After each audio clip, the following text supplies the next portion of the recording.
Good morning, everyone. This is Mike Cosgrove with PCIA on the Pro Concepts podcast, and I'm excited to have our very first client from 1988, Spalding DeDecker, with me today, and I've got Tom Sovel here. Good morning, Tom. Good morning, Mike.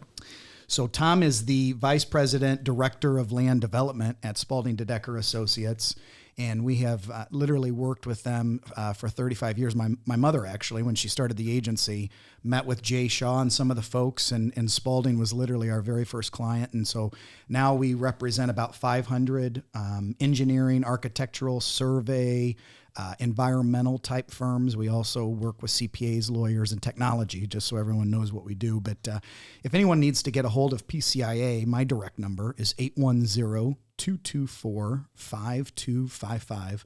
So Spalding DeDecker Associates, tell me about Spalding.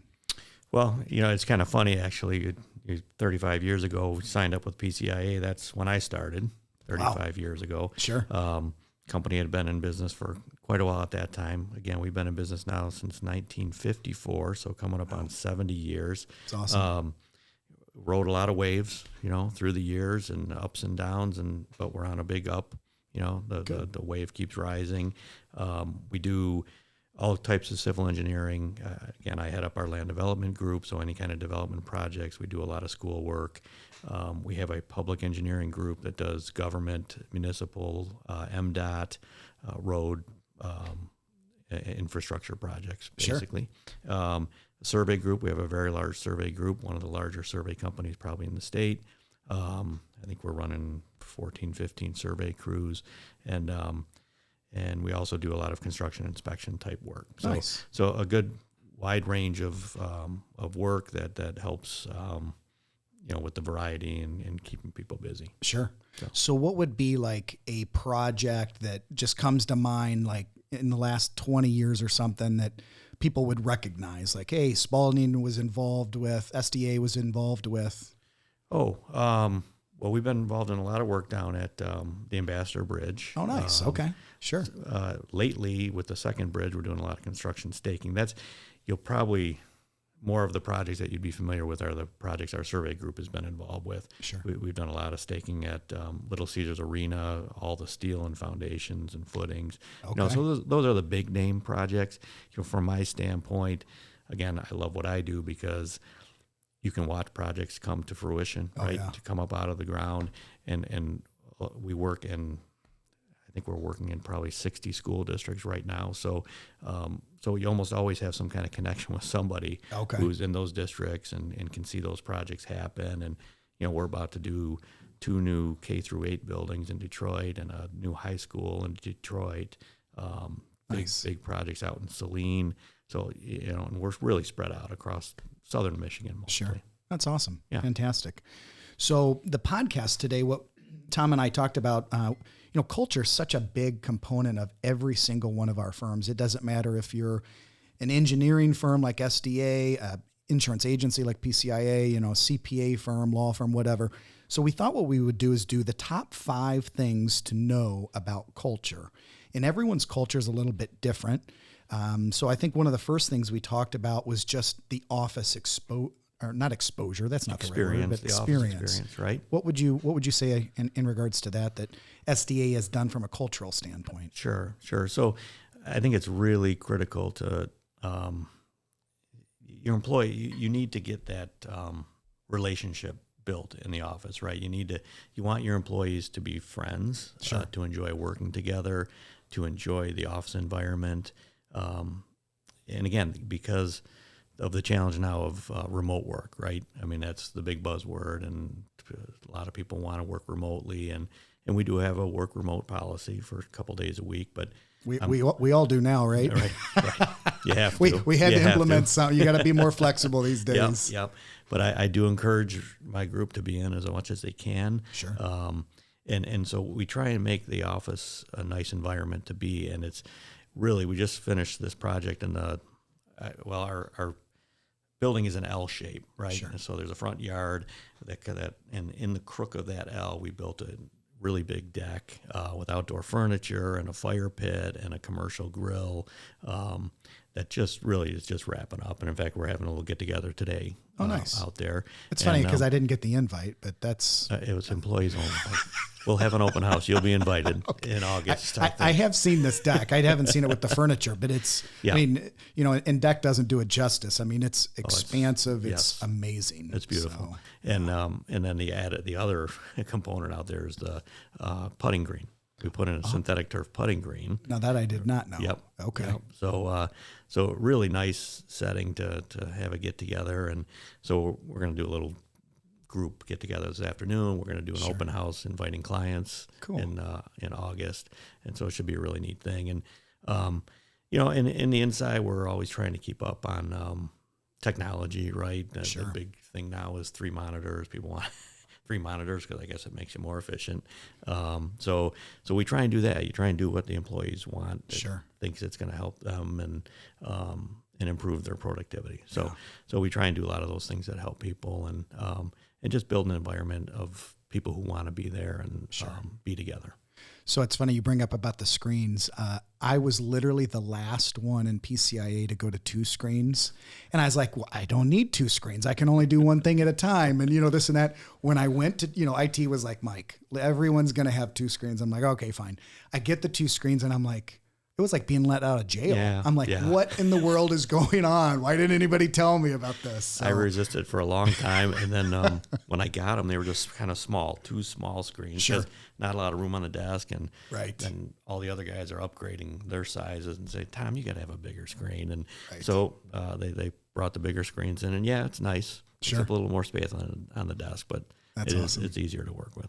So. Well, I got to tell you, the putting green is a new one for me. Oh, it's great. We work with a lot of firms, and I have never heard of anyone having a putting green. So that hats off to you guys. Well, and you're trying to set yourself apart, right? I mean, there's a lot of people competing for not a lot of firms competing for not a lot of people, right? Yep. And talent, and you don't want to fight compensation to ridiculous amounts and all that. So you're trying to bring in other things that are going to attract people. Right. Well, and I think, any statistic or any article I've read or anything about, why people stay at certain firms, why people join certain firms, it really typically, pay is not at the top of the list. I mean, pay is important, don't get me wrong, but it's not the top of the list. There's other things that are more important. I just saw an article yesterday for Gen Z. It's not. That has fallen out of the top desire, right? And it is more of the culture, and unfortunately, it's probably a little bit more of the virtual work too. Working remote. But. So number one was the office environment from a cultural standpoint, and I kind of thought of something that, as you were saying, it wasn't even on our list. So you're going to get 6. So 6 things to know about culture, but it's giving back to the community, and I know that SDA does this. PCIA does this, but I think a lot of times folks joining firms are looking for, how do you give back to the community? What do you do as a group? That type of thing. Sure. Yeah. And again, we've done MDOT highway, adopt a mile kind of thing. With the road commission, and we've done Life Remodeled, which is cleaning up neighborhoods down in Detroit. And it gives people a sense of purpose. Well, and I think from a cultural standpoint too, one of the things we do every year is the United Way Day of Caring as a Livingston County kind of thing. And so we close the office for the day, and all of us as a group work on different projects. You could be at someone's home that, is unable to take care of things. And so you're doing anything from yard work to inside cleaning and painting. I mean, you could be pulling weeds, all kinds of stuff like that. But we have, and I think we've done this for at least 10 years now, we have the best stories from those experiences of, somebody fell off the step, or, I had a situation once where this dog came up and, he wanted me to pet him. So I kept petting him. And the next thing I know, he peed right down my leg kind of thing. Everybody loved that. So I think those kind of stories and those activities are super important. Sure. Well, yeah, I mean, it just goes to the bigger idea of extracurricular activities, right? That outside of work, letting people socialize and enjoy being together. Sure. So how about a third one? What would a third thing to know about culture be? Well, I mean, I don't know that people grow into it. Managers will grow into it more than others, but the business development side of things, right? And that's a huge part of what I need to do, right? Sure. As a leader in the group, I'm a big part of the business development side of things, and I enjoy it because I've always had the idea that you need to rise beyond work colleagues Sure. with people. You need to rise to friendship, really, where, I go to conferences, probably 4 or 5 conferences a year, and you're with these people all day, and you go out at night and you're having some drinks and having some fun. You're not talking work. Exactly. And you're just having a lot of laughs. And, and I golf with these people outside of work. And I've, with one group, I've kind of managed to get invited to an annual ski trip out west, right? Oh, nice. So, and those are work colleagues, right? Sure. They're not lifelong friends, but it develops into that. You sometimes. need to move Sure. into that realm. And then, then there's more forgiveness if you make a mistake. Sure. Right? I mean, that's the whole idea is you build up that well, and if you make a mistake, a little bit of water gets drawn out, but you don't drain it. So Sure. We call that in our office, we'll call it deposits. Yeah. Deposits, because sooner or later, any of us are going to make an error on something. And so when you have to do a withdrawal, you've done enough deposits to cover your tail kind of thing. So, exactly. Yeah.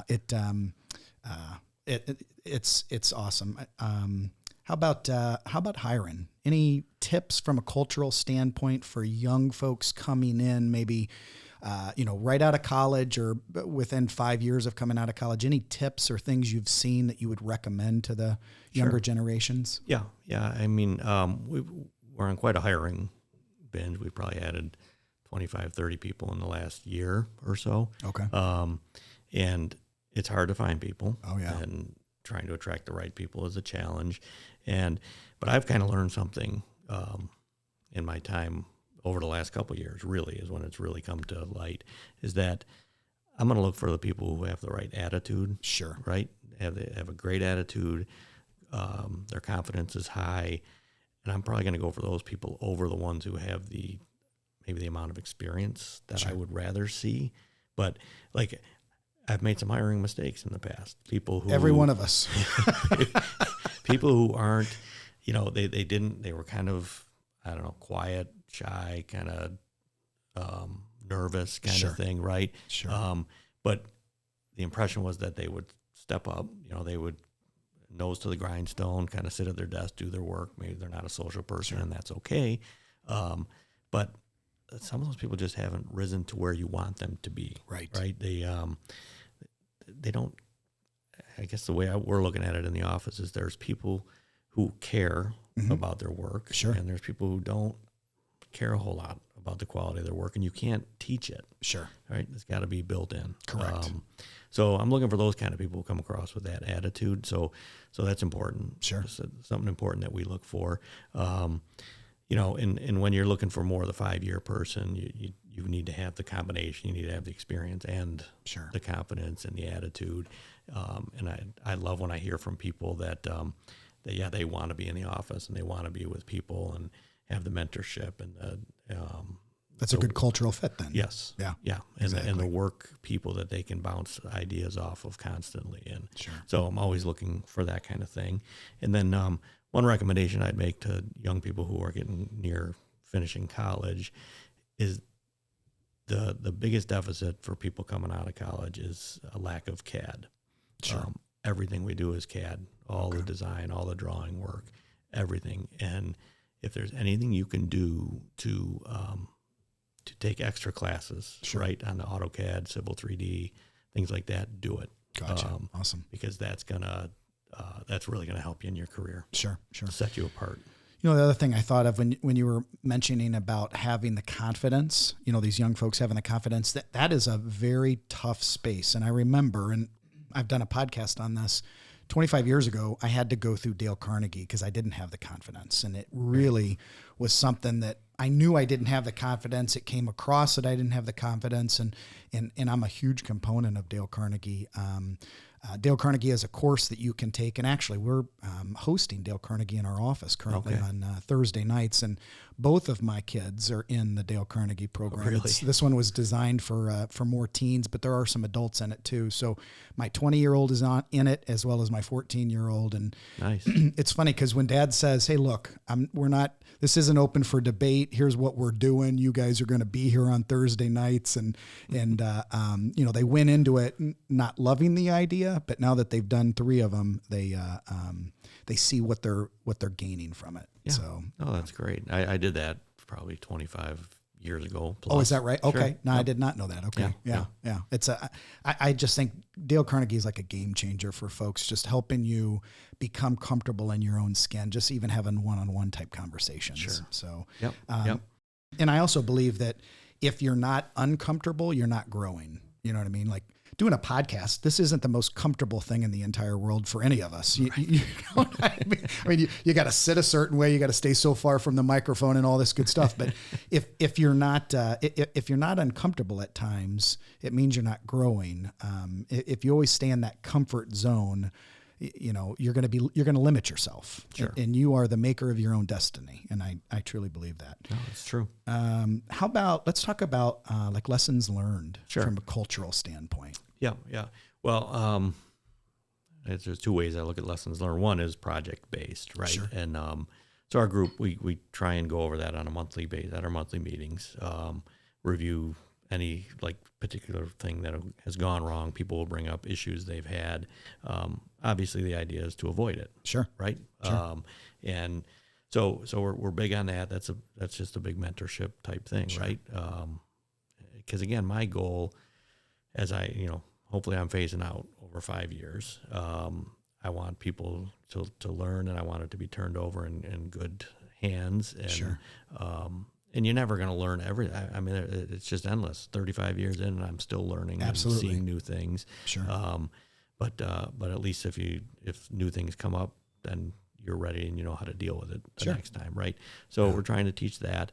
From a culture standpoint, again, lessons learned. Again, to me, it's really important to have people in the office as much as they can, Sure. as much as they can be there to grow those relationships. I feel bad sometimes for new people coming in, right? If people are working remotely, how are they learning, Right. and how are you gonna grow their loyalty? Sure. Loyalty is a huge thing. Absolutely. And I think the more people become friends and you get those relationships in the office, Right. They then look people forward are to seeing each They're going other. to stick around, Yeah. right?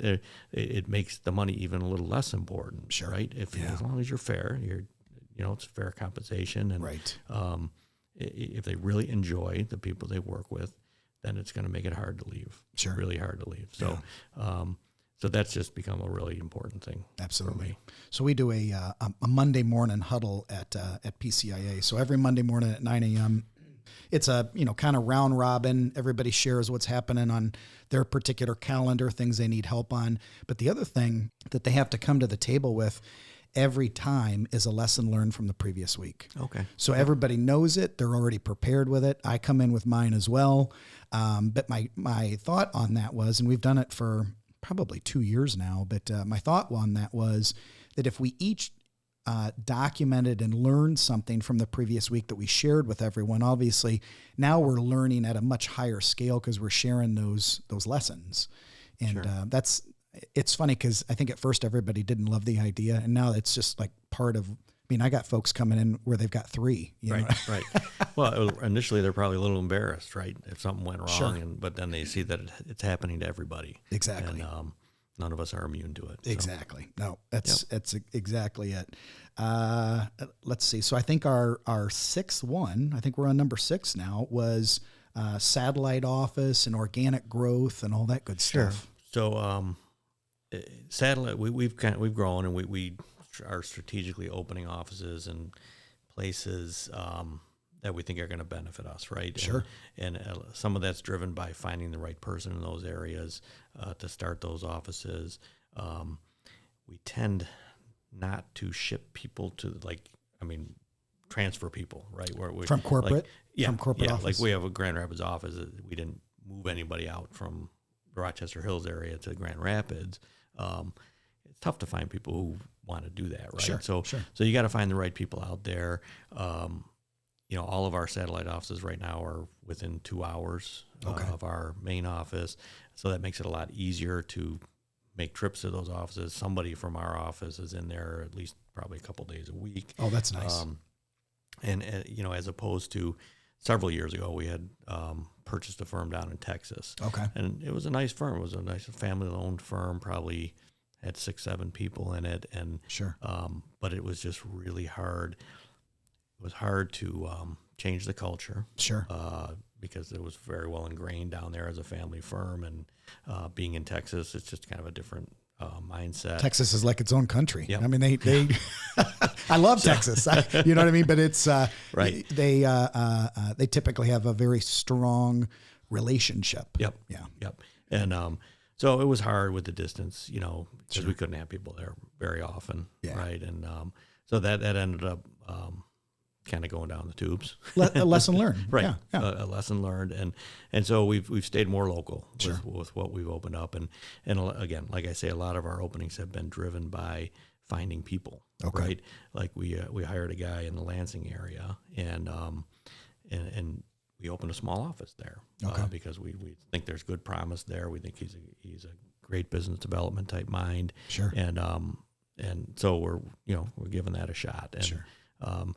In Novi, we do a lot of work in Novi, so we set up a shop there, and in the Grand Rapids office is really growing, and there are challenges with the satellite offices, primarily with culture, having them feel like they're part of the culture, absolutely, right? Part of the company, and you have events like tonight. I'm having a get together, right, with my group, and so Grand Rapids. I mean, it's hard for them. Are they going to drive 2.5 hours to come spend a few hours with us? And we would offer to have them stay overnight, but that's hard for people too. And so you're always trying to figure out how to get that mix, right? And keep people together and keep them feeling engaged and part of the company. Sure. Always a work in progress. Yeah. I think, every single one of us, because as you're growing, you're thinking of new things to do, new ways to do it, new folks that you need to bring in order to accomplish it. Yeah. So Tom, thank you for joining me on the podcast today. Yeah. Pleasure. Yeah. Any last thoughts or anything that come to mind that you're like, geez, why didn't Mike ask me about this? Or any? Nothing else that comes to mind. Okay. I just reiterate that I hope that people's mindsets change to being in the office, like being together, right? I just think that makes, and I guess there's different kind of businesses that it's not as important, right? Sure. But like in the consulting industry, I think it's pretty critical, right? Engineering consulting, that you got your teams together. Totally agree. Still the flexibility, but yet together as well. Yeah, so for sure. Awesome. Yeah. Well, thank you everyone for listening in on Pro Concepts podcast. I'm Mike Cosgrove with PCIA. My direct line is 810-224-5255. We'll see you next time. Thank you so much.